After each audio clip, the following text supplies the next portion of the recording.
అట్లాంటి సహాయ కార్యక్రమాలకు తప్ప మిగతా ఏ ఇతరితర కార్యక్రమాలకు వెళ్ళకూడదు. ఉదాహరణకి రామాయణంలో చూసుకుందాం.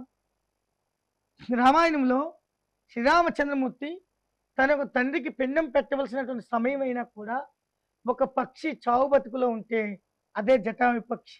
ఆ చావు బతుకున్నటువంటి పక్షికి వెళ్ళి దహన కర్మలు చేసి పిండ ప్రదానాలు చేశాడు. ఎందుకంటే ధర్మంగా జీవించింది కాబట్టి, ధర్మానికి ప్రేరటి ఇస్తున్నాడు కాబట్టి రాముడు. అందుకే శ్రీరామచంద్రమూర్తిని ధర్మమూర్తి, ఆదర్శమూర్తి అని కూడా అంటాం. సో సహాయ కార్యక్రమం తప్పని పరిస్థితుల్లో చెయ్యవలసి వచ్చినప్పుడే దేవాలయం నుంచి నేరుగా ఇంటికి వెళ్ళండి. ఇకపోతే కాళ్ళు కడుక్కునే విషయంకి వద్దాం.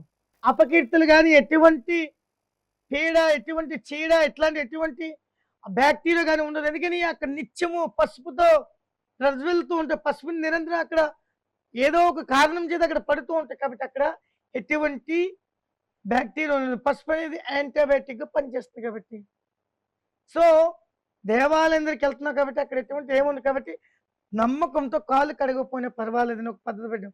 అదే నువ్వు దేవాలయం కాకుండా నువ్వు ఇతరత్ర ఏ కార్యక్రమానికి వెళ్ళినా ఖచ్చితంగా కాళ్ళు కడుక్కోవాలి. ఎందుకని అక్కడ పరిశుభ్రమైనటువంటి ప్రదేశం కాదు కాబట్టి.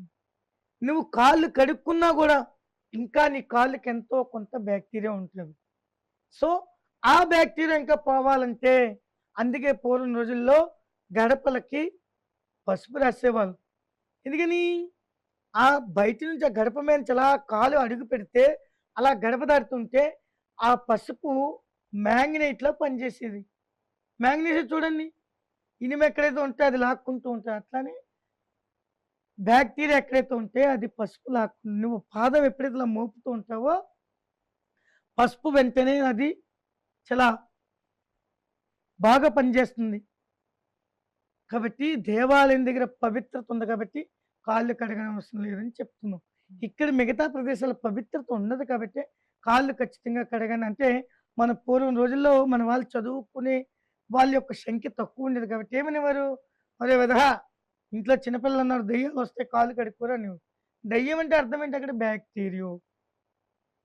సో కాబట్టి ప్రతి ఒక్కరు కూడా నేరుగా ఇంటికే వెళ్ళండి. కాళ్ళు కడిగే అవసరం లేదు.